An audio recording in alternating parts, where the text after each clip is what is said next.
En el presente tema vamos a evaluar y analizar los 6 primeros pares craneales, sin olvidar que son 12 los pares craneales. Todos estos están en su origen real y aparente, están ubicados en el encéfalo, el cerebro y el tallo cerebral. Los pares craneales se clasifican de acuerdo al tipo de función como pares craneales sensoriales, motores y mixtos. En este primer tema veremos del primero al sexto par, veremos los núcleos, que es donde tienen el origen real, y veremos el origen aparente y su recorrido y el tipo de inervación que realizan en sus órganos efectores. En el caso del primer par craneal, el nervio olfatorio es un nervio aferente, lo cual significa sensorial, visceral especial.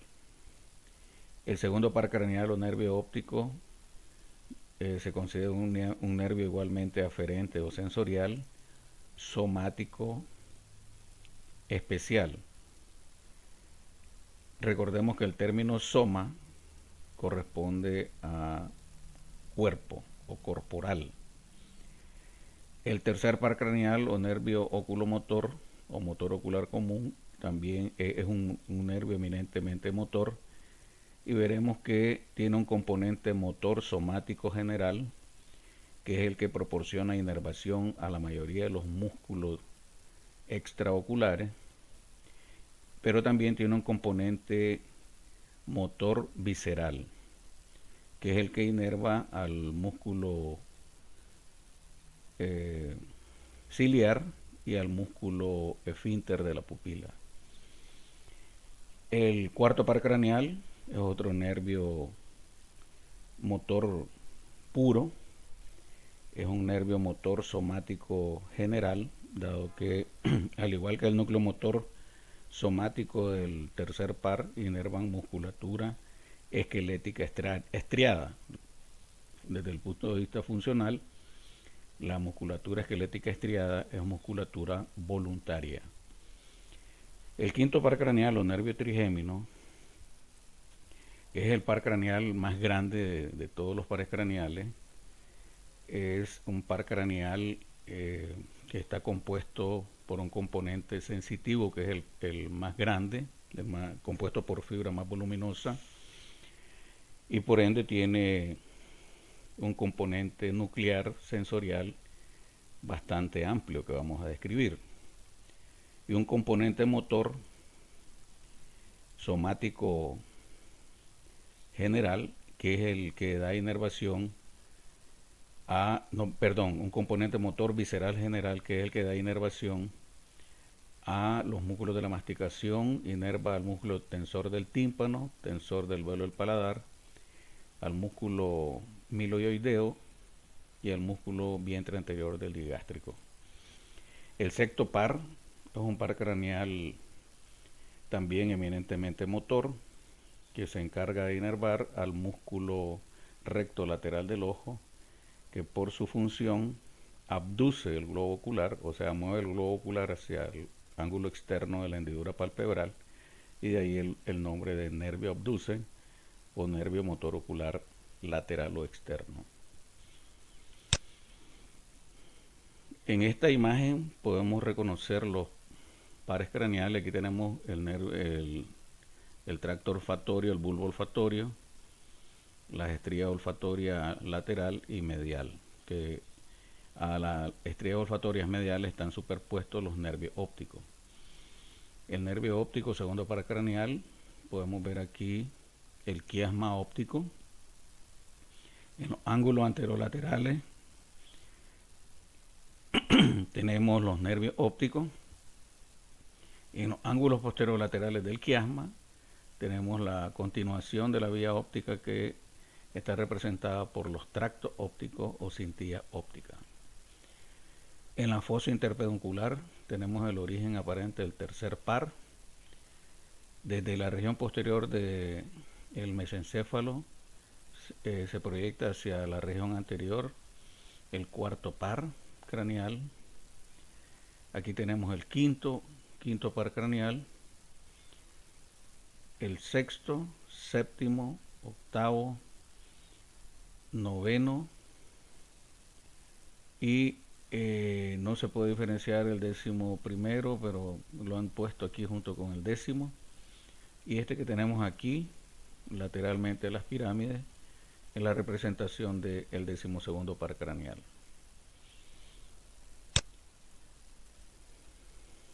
Esta es una representación de los pares craneales y la inervación que ofrece.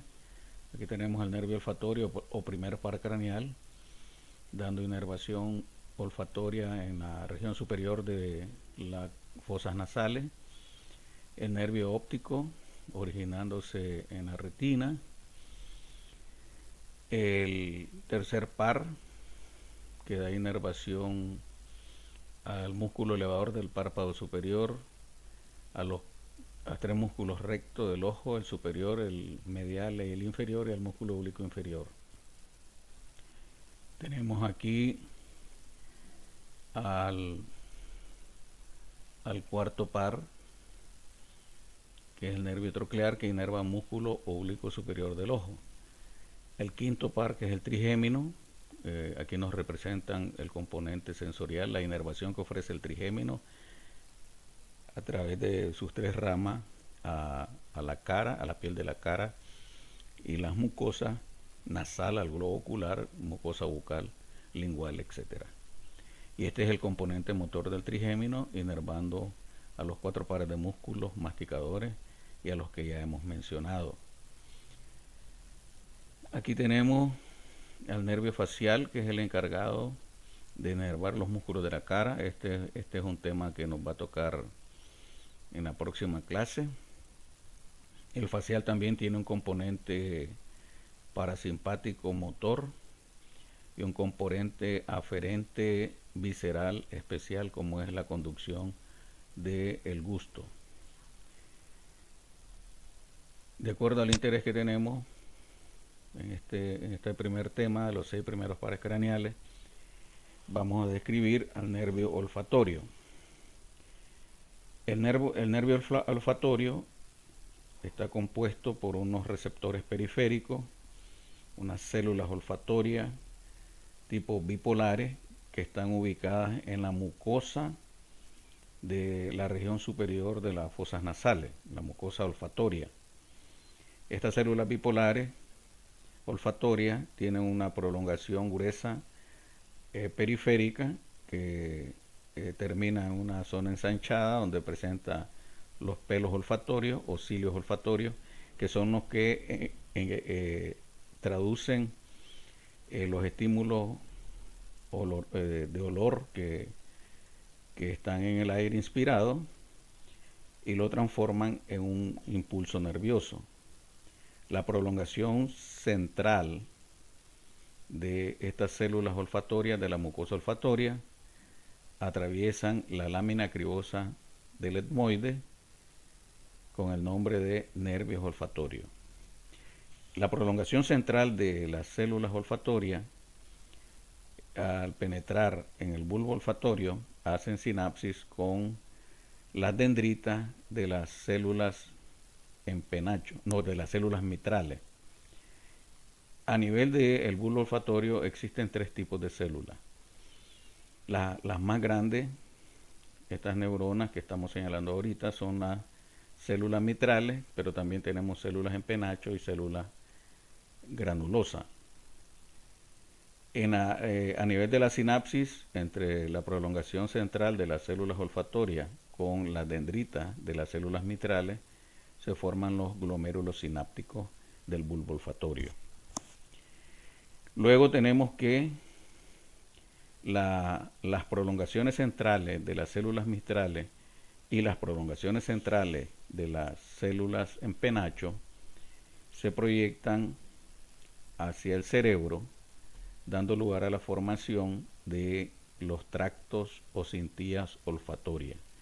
Los tractos o cintillas olfatorias están alojados, al igual que el bulbo olfatorio, en la cara inferior del lóbulo frontal, en el famoso surco olfatorio, que se ubica lateralmente al gyrus recto del lóbulo frontal. Estos axones de las células mitrales y las células en penacho principalmente dan origen a dos estrías olfatorias, la estría olfatoria medial y la estría olfatoria lateral. Como podemos observar en este esquema, los axones que forman la estría olfatoria medial atraviesan la comisura cerebral anterior y se dirigen a hacer sinapsis con las células del bulbo olfatorio del lado contralateral. Los axones, las fibras que forman las estrías olfatorias laterales, son las que se dirigen a hacer sinapsis con los centros olfatorios que están en el lóbulo temporal del cerebro, en la corteza prepiriforme, periamigdalina, y prepiriforme. Esta corteza es la que forma el área olfatoria primaria, que tiene conexiones con el área olfatoria secundaria, que está ubicado en el gyrus del parahipocampal, y tiene conexiones también con el hipotálamo y el tálamo para garantizar los diferentes reflejos nerviosos condicionados. Entonces, el área olfatoria primaria, repito, está formado por la corteza periamigdalina y prepiriforme, y la corteza olfatoria secundaria o área entorrinal corresponde a la corteza del gyrus parahipocampal. Este es lo que hay que señalar en esta vía, es que el nervio olfatorio, sus fibras centrales no hacen sinapsis de forma directa con los núcleos sensoriales del tálamo. Hemos dicho que se dirigen a hacer sinapsis, como estamos viendo en este esquema, a la corteza olfatoria, tanto primaria como secundaria, siendo este par craneal y el sentido del olfato en concreto la única vía sensorial que no hace relevo en el tálamo. Luego tenemos el nervio óptico. El nervio óptico se forma a partir de los axones de las células ganglionares de la retina, que perforan el polo posterior del globo ocular, forman el nervio óptico. En este esquema lo estamos observando aquí. Forman el nervio óptico. Luego la continuidad del nervio óptico es el quiasma óptico, y hacia atrás el quiasma óptico se continúa con los tractos ópticos o cintillas ópticas que hemos señalado que se utilizan también como límite superior del tallo cerebral o el mesencéfalo. Las fibras de los tractos ópticos se dirigen a hacer sinapsis principalmente a las neuronas de los cuerpos geniculados laterales. La mayor parte de sus fibras hacen sinapsis en estas neuronas del cuerpo geniculado lateral, que está ubicado en la región posterior del tálamo, lo que conocemos como pulvinar del tálamo. Una parte de las fibras del tracto óptico se dirigen a hacer sinapsis al mesencéfalo, a los núcleos del techo, especialmente el núcleo del colículo superior, para garantizar los reflejos fotomotores, los reflejos visuales, y también hacen sinapsis con el núcleo pretectal, igualmente localizado en la región superior del mesencéfalo. Luego, la vía óptica se continúa a partir de los axones que nacen de las neuronas del cuerpo geniculado lateral, que reciben el nombre de radiaciones ópticas que se dirigen desde el cuerpo geniculado lateral a la corteza visual, que como sabemos está ubicado a ambos lados de el surco calcarino. Los dos pequeños girus que sirven de límite al surco calcarino, algunos autores le llaman el labio superior y el labio inferior del surco calcarino, representan el centro cortical de la visión. Observemos esto que nos muestra la vía óptica a nivel del quiasma. Aquí nos representan con un color azul o verde, no sé, no, creo que es verde. Nos representan las fibras de la retina medial o nasal, estas fibras que se originan en la mitad medial o nasal de la retina, del globo ocular, al llegar al quiasma óptico se cruzan al lado opuesto, de tal manera que estas que están naciendo en el ojo derecho, estas fibras luego se cruzan en el quiasma óptico y pasan a formar parte de la cintilla óptica izquierda. Lo mismo ocurre con las fibras que nacen en el ojo izquierdo, en la retina medial o nasal del ojo izquierdo. Al llegar al quiasma óptico, estos axones se cruzan hacia el lado opuesto y forman parte de la cintilla óptica derecha. No así las fibras que forman la retina temporal de ambos ojos, las fibras que nacen en la retina temporal del ojo derecho y el izquierdo, no se cruzan a nivel del quiasma óptico. En conclusión, el quiasma óptico representa un entrecruzamiento de las fibras de los nervios ópticos que nacen en ambas retinas mediales o nasales del globo ocular. Esta es la conducción de las imágenes, esta es la vía óptica. Y en este esquema lo que tenemos es la manera en que se proyectan los campos visuales. No hay que confundir campos visuales con retina nasal y retina temporal para cada globo ocular. Observen qué pasa con el campo visual derecho. El campo visual derecho se proyecta hacia la retina temporal del ojo izquierdo. Y la mitad derecha de este campo visual derecho se proyecta a la retina nasal del ojo derecho. Y esto mismo ocurre si analizamos el campo visual izquierdo.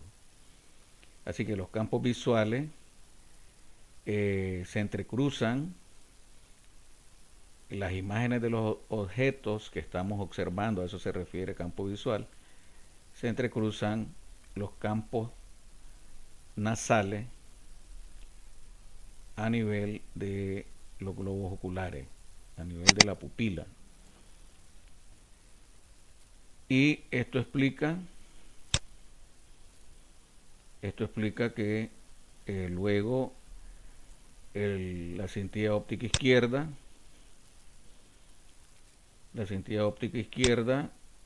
está formada por las imágenes que se perciben en ambos ojos del campo visual. La cintilla óptica izquierda conduce las imágenes que genera el campo visual derecho, y las imágenes que recaen sobre las retinas de los globos oculares del campo visual izquierdo, al final estamos viendo que viajan a través de la cintilla óptica derecha. Esa es la explicación del fenómeno de la percepción de los objetos y los colores a nivel retiniano y la conducción de estas imágenes hasta el centro cortical a ambos lados de la cisura calcarina.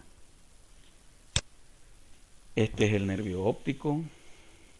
Tenemos que mencionar en el nervio óptico los tales reflejos fotomotores, el fotomotor directo y el consensual. En este reflejo participa la vía óptica que acabamos de describir, y habíamos dicho nosotros que hay una integración a nivel del mesencéfalo por parte de la conexión de las fibras de la vía óptica, la cintilla óptica, con tres núcleos mesencefálicos, que son el núcleo del colículo superior, el núcleo de Edinger-Westphal, que es el núcleo parasimpático del tercer par craneal, y el núcleo pretectal. Por la integración funcional de estos núcleos con la vía óptica, el reflejo fotomotor directo consiste en que si nosotros le estimulamos la retina de forma directa a un paciente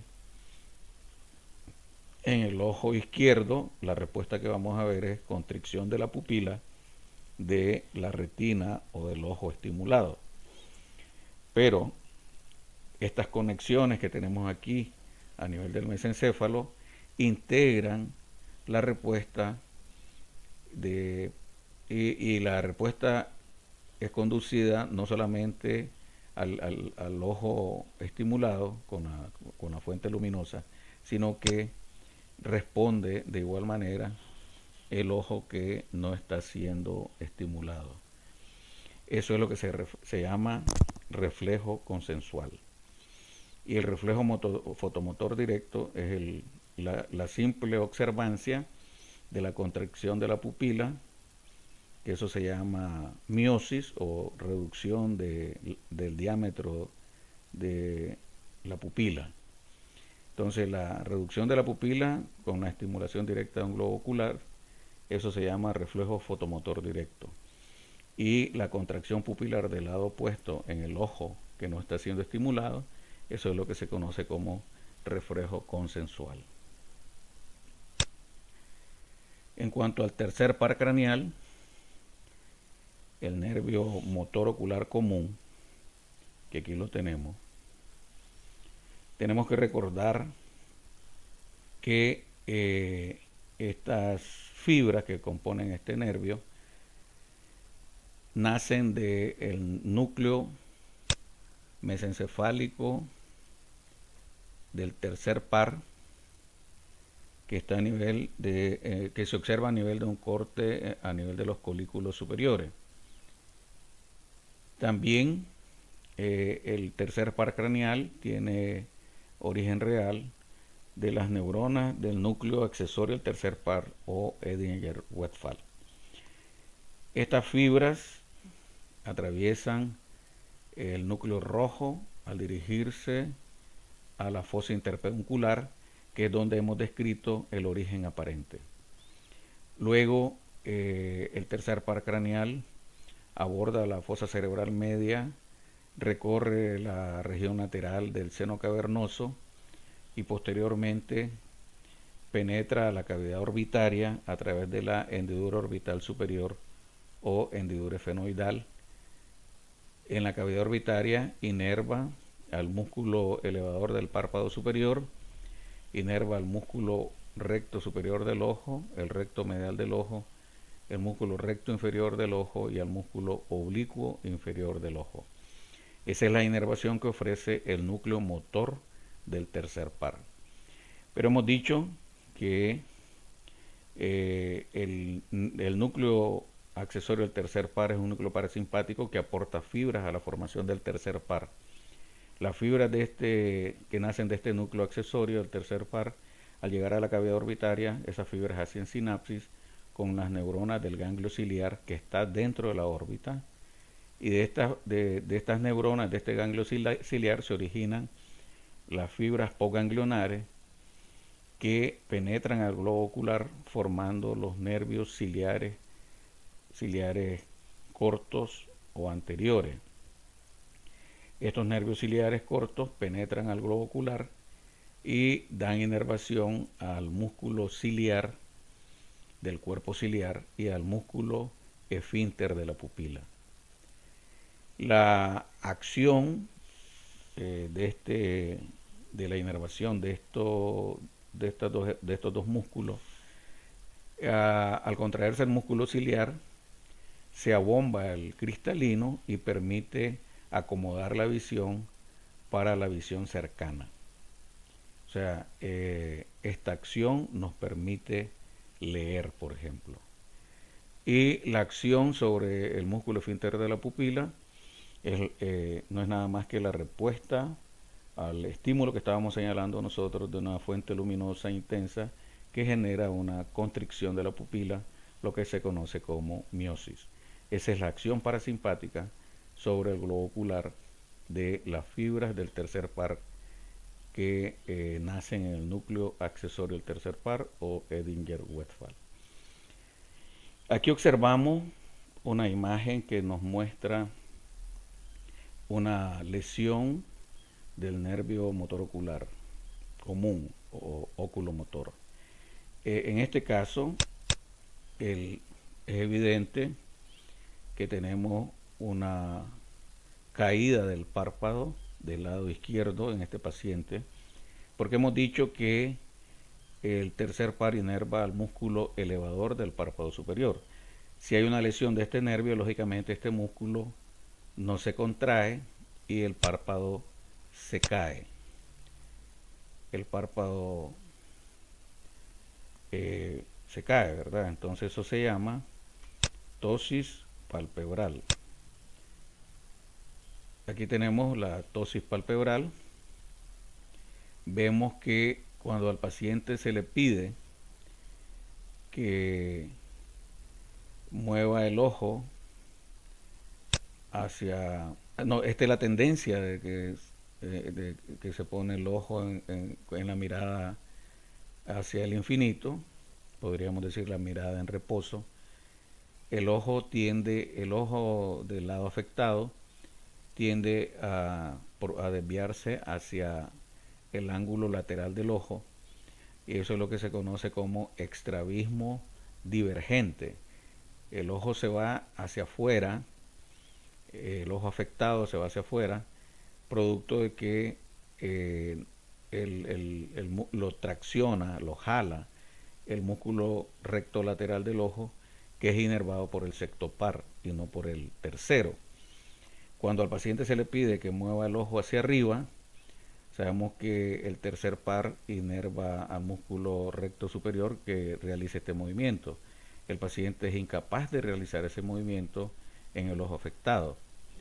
Luego, cuando se le pide al paciente que mueva el ojo hacia abajo, pues tampoco lo realiza y se desvía un poco hacia afuera por la acción del recto lateral, el músculo recto lateral.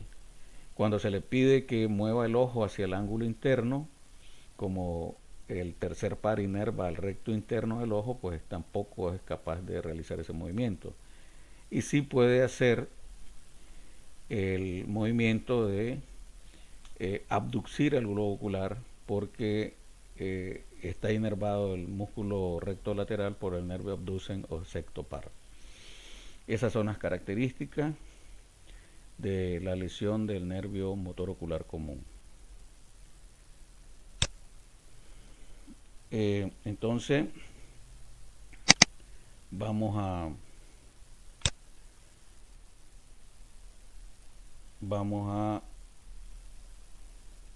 a ver la descripción del cuarto par.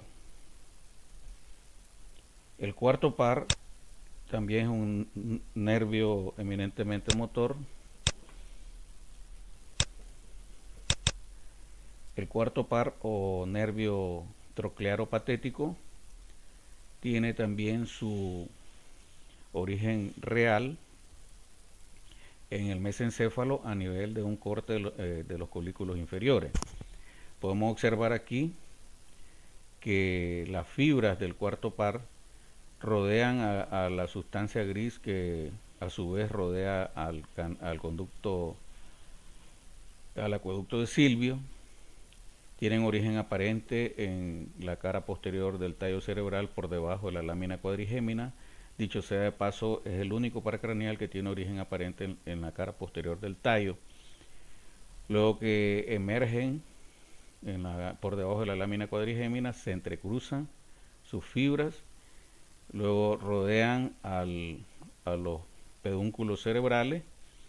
Al dirigirse hacia la fosa cerebral anterior, atraviesan igualmente el seno cavernoso, la hendidura orbital superior, y al final este nervio inerva al músculo oblicuo superior del ojo. Es un nervio eminentemente motor. Es un nervio eminentemente motor. Aquí tenemos el recorrido. Este es el colículo inferior. Ahí esto es lo que hemos descrito, como desde la región posterior del tallo abraza, por así decirlo, a los pedúnculos del mesencéfalo, al dirigirse a la cavidad orbitaria que hemos descrito, para dar inervación a este músculo, que es el músculo oblicuo superior del ojo. Es un nervio motor somático general, porque inerva desde el punto de vista motor a este músculo, que es músculo estriado. Al contraerse este músculo por estímulo del nervio troclear o patético, el globo ocular se moviliza hacia abajo y hacia adentro, como en la mirada de patetismo. En esta imagen estamos viendo cómo desde la región posterior abraza el extremo inferior del pedúnculo mesencefálico, el cuarto par. Aquí tenemos el tercer par que ya hemos descrito. El quinto par, o nervio trigémino, tenemos que tiene un origen real en los núcleos del quinto par, que están ubicados a nivel de mesencéfalo, puente, bulbo y los dos segmentos superiores de la médula espinal. Este es el núcleo sensitivo en celeste, es el núcleo de los pares craneales más grande que existe en el tallo cerebral. Y aquí tenemos a nivel del puente el núcleo motor del trigémino, que es un núcleo pequeño que se ubica medialmente al núcleo sensitivo en la región posterior del puente. El nervio trigémino, por tanto, es un nervio mixto. En esta clase nos vamos a limitar a hablar de sus núcleos y de sus tres raíces, de su componente funcional, ya que al final del curso tenemos las presentaciones del nervio trigémino, en las que ustedes van a hablar en detalle de cada una de las raíces nerviosas que nacen del nervio oftálmico, el nervio maxilar y el nervio mandibular, con sus respectivas funciones e inervaciones. El nervio trigémino, por tanto, tiene como origen real el núcleo mesencefálico del trigémino, que desde el punto de vista funcional es el encargado de la regulación de la propiocepción de los músculos de la cabeza, los músculos faciales, los músculos del globo ocular, del oído y, por supuesto, y lo más importante, los músculos masticatorios. Dentro de la función propioceptiva en los músculos masticatorios, el núcleo mesencefálico del trigémino regula el reflejo de la masticación. Tenemos aquí, a nivel del puente, el núcleo póntico o núcleo sensitivo principal del trigémino. Y a partir de este núcleo en sentido descendente hacia el bulbo y hasta los dos primeros segmentos de la médula cervical, se proyecta el núcleo espinal del trigémino. Desde el punto de vista funcional, el núcleo espinal del trigémino recibe desde las tres ramas que forman este nervio las aferencias generales, que son el dolor y la temperatura de la piel de la cara, de las mucosas nasales, bucales, faríngea y orbitaria. En cambio, el núcleo sensitivo principal, que está ubicado en el puente, desde el punto de vista funcional, recibe las aferencias conducidas por las tres ramas del trigémino, que tienen que ver con la percepción de el tacto y la presión. Ya he dicho que el núcleo mesencefálico es el núcleo propioceptivo del nervio trigémino.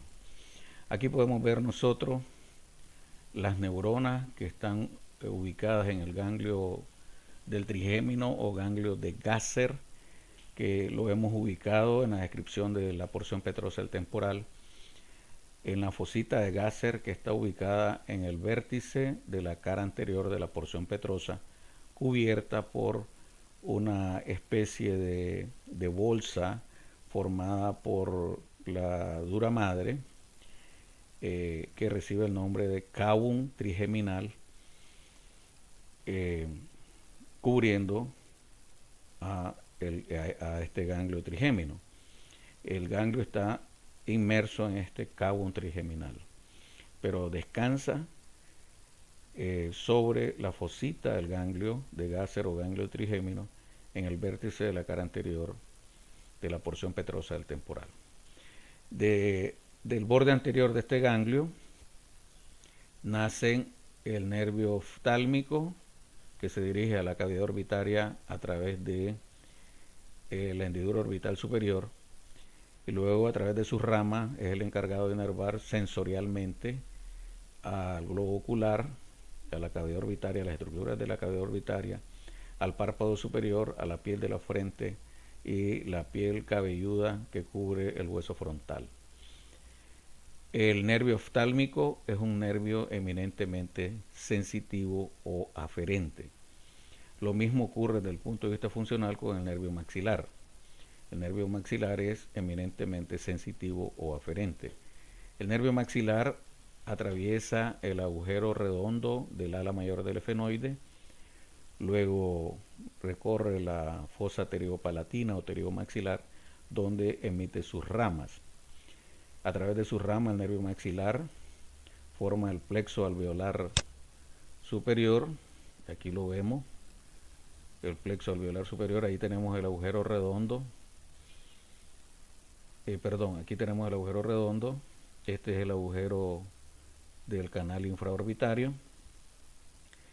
Y vemos cómo a través de sus ramas da lugar a la formación del plexo alveolar superior. El nervio maxilar en general termina como nervio infraorbitario, que es el encargado de inervar la piel del párpado inferior, la conjuntiva del párpado inferior, la piel de la nariz y la piel de la mejilla. Que este es el esquema que nos muestra en rosado el territorio de inervación de la piel de la cara del nervio maxilar. En azul tenemos el territorio de inervación de la piel de la cara que inerva la tercera rama del nervio trigémino, que es el nervio mandibular. Aquí estamos viendo el ganglio del trigémino o ganglio de Gasser. Este atraviesa el agujero oval del ala mayor del efenoide al dirigirse a la región mandibular. Este nervio da inervación a la lengua, a la articulación temporomandibular, a la piel de la región inferior de la mejilla, la piel que cubre la mandíbula y un poco la piel de la región superior del cuello. A través de una de sus ramas, que es el nervio alveolar inferior, inerva a las piezas dentarias de la mandíbula, a todas las piezas dentarias de un lado de la mandíbula. El nervio mandibular es mixto, porque aparte de este componente sensorial que acabo de describir rápidamente, tiene también el nervio mandibular el componente motor, que es el encargado de la inervación de los músculos de la masticación. El nervio, la rama motora que acompaña al nervio mandibular, hemos dicho, está compuesto por los axones que nacen en el núcleo motor, que está ubicado en el puente, en la región posterior del puente. Acompañan en su recorrido. Estas fibras no hacen sinapsis en las neuronas del ganglio espinal, sino que se continúan hacia el nervio mandibular, y acompañando a este nervio eh, inervan a los músculos, a los cuatro pares de músculos masticadores, como son el músculo temporal, el músculo macetero, el músculo pterigoideo medial y lateral. También dan inervación al músculo tensor del tímpano, al músculo tensor del velo del paladar, al músculo miloioideo, que recordemos que es el que forma el piso de la boca o diafragma bucal, y al vientre anterior del músculo digástrico. Por último, el sexto par craneal, recordemos que tiene origen real, es un núcleo, es un nervio eminentemente motor desde el punto de vista funcional. Da inervación al músculo recto lateral del ojo. Funcionalmente, al contraerse este músculo, el ojo se mueve hacia el ángulo lateral en esta posición. Por eso se conoce también como nervio abducen, porque mueve el ojo hacia afuera, aleja el polo anterior del globo ocular, lo aleja del plano medio. Por eso abduce el globo ocular. El origen real de este nervio está en el núcleo motor del sexto par, ubicado en la región posterior de el puente. Recordemos, hemos descrito en el triángulo superior de la fosa romboidea el colículo facial, y habíamos dicho que ese colículo facial, que está en la eminencia media del piso del cuarto ventrículo en el triángulo superior, decíamos que está formado por la presencia subyacente del núcleo del sexto par, el cual es rodeado por la rodilla interna del nervio facial, y de ahí que le llamen por tanto colículo facial. Pero la suma de la presencia del núcleo del sexto par y la rodilla interna que forman las fibras del nervio facial forman ese colículo, esa elevación llamada eminencia tere o colículo facial en el piso del cuarto ventrículo. De las neuronas de este núcleo motor, las fibras se dirigen hacia adelante y vemos el origen aparente en el surco bulbo protuberancial por arriba de la presencia de las pirámides vulvares. Luego este nervio, el sexto par o nervio abducen, se dirige a la fosa cerebral media, recorre la región inferior del seno cavernoso y luego atraviesa la hendidura orbital superior o hendidura efenoidal al dirigirse a inervar al músculo recto lateral del ojo.